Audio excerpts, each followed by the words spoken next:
అందరికీ నమస్కారం అండి. ఈరోజు నా డ్యూటీ ఎలా ఉండబోతుంది?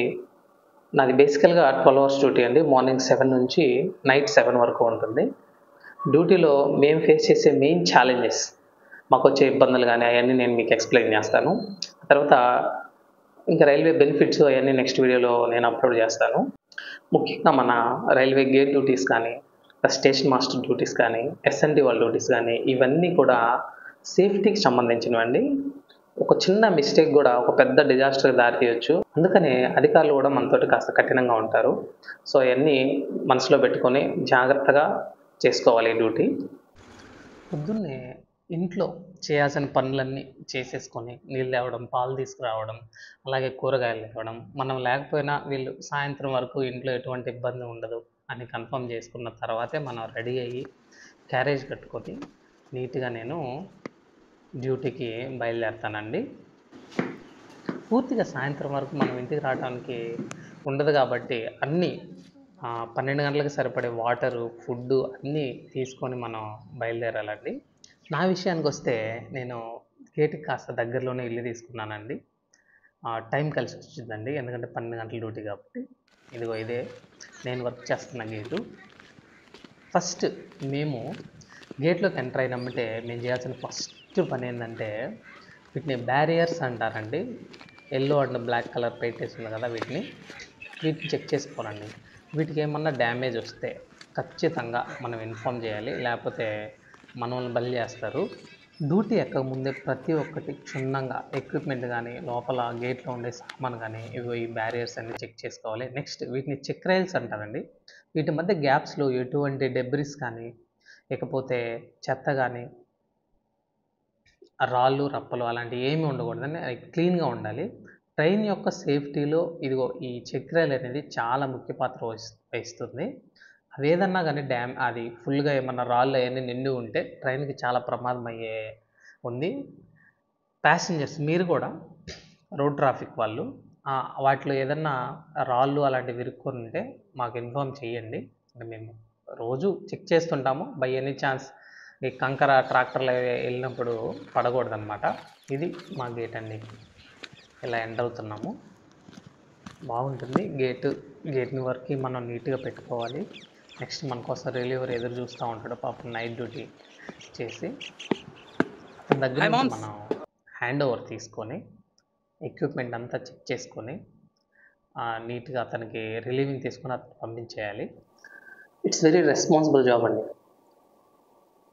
ఒక చిన్న తప్పు కూడా నీ సర్వీస్ని ఎఫెక్ట్ చేస్తుంది. ఏ రూపంలో వాళ్ళు నీకు ఛార్జ్ షీట్లు ఇవ్వచ్చు, ఇంకా వార్నింగ్ లెటర్స్ ఇవ్వచ్చు, పాసులు కట్ చేయొచ్చు, ఇంకా ఇంక్రిమెంట్స్ కట్ చేయొచ్చు. సో కాబట్టి ఒళ్ళు దగ్గర పెట్టుకొని చేయాల్సిన జాబుల్లో ఇది ఒకటి. గేట్ మెన్లు కానీ, స్టేషన్ మాస్టర్లు కానీ, పాయింట్స్ మెన్లు కానీ వాళ్ళు ఫేస్ చేసే మెయిన్ ఛాలెంజెస్ ఈ వీడియోలో ఇప్పుడు నేను ఒక్కొక్కటిగా మీతో డిస్కస్ చేస్తాను. బాగా స్ట్రెయిన్ అయిపోతారండి. అంటే చూడటానికి చాలా సింపుల్గా ఉంటుంది. ఏముంది, వాళ్ళు ట్రైన్ చెప్తారు, మనం టెలిఫోన్లో రిసీవ్ చేసుకొని నోట్ చేసుకుంటాము. ఇంకా ట్రైన్ పాస్ అయ్యేటప్పుడు ఎక్స్చేంజ్ ఇచ్చి ట్రైన్ పాస్ అవడంలోనే పాస్ అయిన టైం నోట్ చేసుకుంటాం. ఇదంతా వరకు బాగుంటుంది చేయడానికి. కాకపోతే ఫస్ట్ మనం రిసీవ్ చేసుకునే టెలిఫోన్ ఉంటుందండి, దానికి విపరీతమైన హై పిచ్ నాయిస్తో కూడిన రింగ్ పెడతారు. ఇది చాలా డిస్టర్బెన్స్గా ఉంటుంది. ఇకపోతే డైలీ 80 to 90 ట్రైన్స్ డే టైంలో పాస్ అవుతాయి. నైట్ టైం ఇంకా ఎక్కువ ఉంటుంది ట్రాఫిక్. ప్రతి ట్రైను స్టేషన్ కానీ గేట్ని కానీ క్రాస్ చేస్తున్నప్పుడు లాంగ్ హార్న్ కొట్టాలండి. మీకు తెలిసిందే కదా, విపరీతమైన 150 డెసిబెల్స్ వరకు దాని సౌండ్ రీచ్ అవుతుంది. మనం మ్యాక్సిమం హియరింగ్ కెపాసిటీ 85 డెసిబెల్స్. దానికి మించితే ఖచ్చితంగా మనకి నాయిస్ పొల్యూషన్ వల్ల చాలా ప్రాబ్లమ్స్ మనం ఎదుర్కోవాల్సి వచ్చింది. ఇంత లౌడ్ వాయిస్ వినగా ఏమవుతుందంటే వినికిడి సామర్థ్యం తగ్గిపోతుంది. ఇకపోతే బాగా స్ట్రెస్కి గురవుతాము, హార్ట్ ఇష్యూస్ వస్తాయి, ఖచ్చితంగా బీపీ ఇష్యూస్ వస్తాయి. ఇకపోతే హెడేక్, మెంటల్ ఇష్యూస్ కూడా కాస్త ట్రిగర్ అవుతాయి. అందుకే మీరు గమనించండి, మీరు ఎంక్వైరీ చేయండి. ఒక 10 years సర్వీస్ చేసిన ఏ ఒక్క స్టేషన్ మాస్టర్ కూడా బీపీ షుగర్స్ లేకుండా లేరండి ఇప్పుడు. ఎక్కువ వాళ్ళే ఎఫెక్ట్ అవుతారు. మేము తీసుకున్న దానికంటే వాళ్ళు ఎక్కువ కాల్స్ రిసీవ్ చేసుకోవాలి అండ్ ఎక్కువ మందిని కాంటాక్ట్ అవ్వాలి వాళ్ళు. అంటే మాకంటే ఒక గేట్ మాత్రమే, వాళ్ళు ఒక 5-6 గేట్ల వరకు వాళ్ళు కమ్యూనికేట్ చేయాలి ప్రతి ట్రైన్‌కి. అలా ఉంటుంది. మళ్ళీ ఎక్స్‌చేంజ్ కూడా వాళ్ళే ఇవ్వాల్సొచ్చింది. గేట్లు ఎలాగైనా ఊరికి దూరంగా ఉంటాయి. ఇంట్లో సడన్‌గా ఏమన్నా అర్జెంట్ అయింది.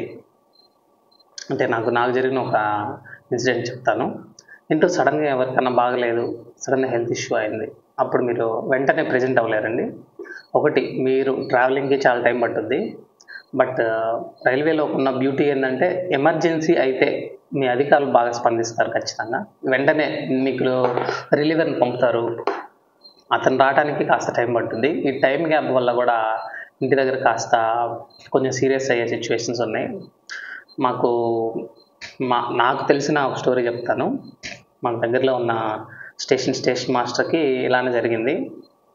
గేట్ మ్యాన్‌ల కన్నా మనకి రిలీవర్సు ఉంటారు. చాలామంది ఉంటారు. కానీ స్టేషన్ మాస్టర్‌కి రిలీవర్స్ చాలా కష్టమండి.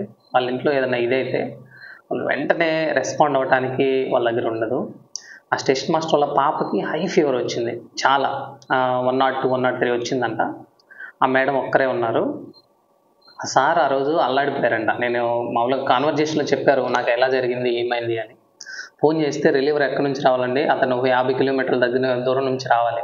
ట్రావెలింగ్‌కి ఒక గంట పట్టుద్ది. ఇతను మళ్ళీ వెళ్ళటానికి ఒక గంట పట్టుద్ది. 2 గంటలంటే అతనికి ఇంకా సీరియస్ అయ్యే ప్రమాదం ఉంది గదా! ఇలాంటి చిన్న చిన్న డ్రాబ్యాక్స్ ఉంటాయి సర్వీస్ అన్న తర్వాత. ఇకపోతే గేట్‌లో రోడ్ ట్రాఫిక్‌ని కంట్రోల్ చేయడం అనేది కూడా పెద్ద టాస్క్. మోస్ట్‌లీ మనకి లీజర్‌గా ఉంటే ఇబ్బంది లేదు. ఒక్కొక్క సమయాల్లో హెవీగా చెప్తారండి ట్రైన్‌లు. వెంటనే వస్తుంటాయి. ఇక్కడ పల్లెటూర్లు కాబట్టి సడన్‌గా పశువులు తోలేసి వాళ్ళు స్పీడ్‌గా తోలరు. గేట్ మాత్రం నిదానంగా పంపిస్తుంటారు. అప్పుడు మనకు ప్రాబ్లమ్ అవుతుంది. ఎందుకంటే టైమ్‌ని ఇన్ఫార్మ్ చేసిన వితిన్ 1 ఆర్ 2 మినిట్స్‌లో మనం వెంటనే క్లోజ్ చేసి సిగ్నల్ ఇవ్వాలి. లేకపోతే మనకి ప్రెషర్ బాగా పెరుగుతానే ఉంటుంది. ఇంకొంతమంది స్టంటులు చేస్తుంటారు గేట్ దగ్గరికొచ్చి. ముఖ్యంగా నైట్ టైమ్ డ్రింక్ చేసి వస్తుంటారు. ఒకతను బైక్ తీసుకొని వచ్చేసి మనం కరెక్ట్‌గా గేట్ వేసేటప్పుడే వచ్చేసి ఆపేస్తాడు. ఆపి వెళ్ళమని మనం ఇక్కడ హూటర్ వేస్తే అతను వెళ్ళడు. వాళ్ళ ఫ్రెండ్ కోసం ఎదురు చూస్తుంటాడు. మనం గేట్ వేయలేము, ట్రైన్‌కి సిగ్నల్ ఇవ్వలేము, టైం ఏమో అయిపోతుందండి. ఇలాంటి టాస్క్‌లు మనం చాలా జాగ్రత్తగా హ్యాండిల్ చేయాలి. వాళ్ళతో మనం వాగ్వాదానికి దిగలేమన్నమాట వెంటనే. ఇంకా 12 అవర్స్ డ్యూటీ కదండీ! మధ్యాహ్నం దాకా మార్నింగ్ 7 టు ఆఫ్టర్‌నూన్ 12 దాకా సరదాగా గడిచిపోద్ది. 12 నుంచి ఇంక అనిపిస్తుండిద్ది. కాస్త స్ట్రెయిన్‌గా అనిపిస్తుంది. కాస్త నీరసంగా అనిపించిద్ది.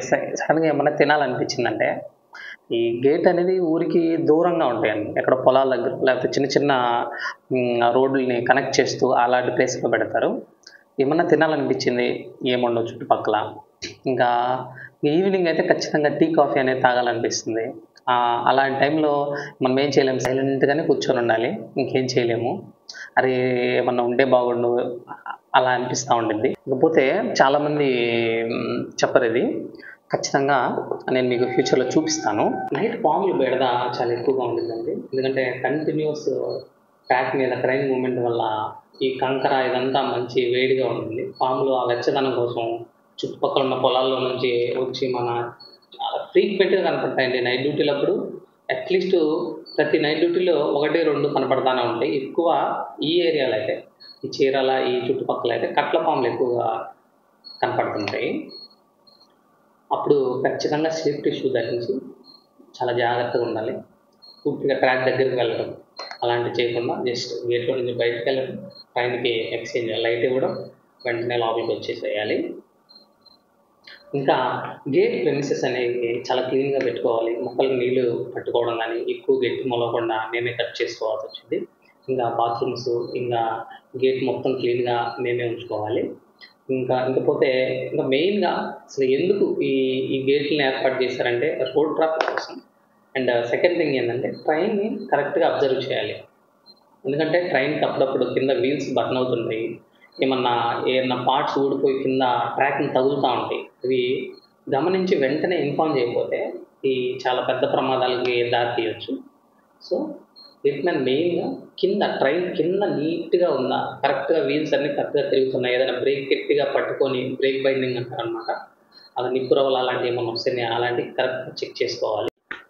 ఇంకా మాకు ఎదురయ్యే ఇబ్బందులు గేట్‌మ్యాన్‌లకు గానీ, స్టేషన్ మాస్టర్‌లకు గానీ, లేకపోతే పాయింట్స్‌మెన్‌లకు గానీ ఇంకా చాలా ఉంటాయి. వీటి వరకి కొంతవరకు మీతో డిస్కస్ చేశాను. వీడియో లెంథీ అవుతుంది.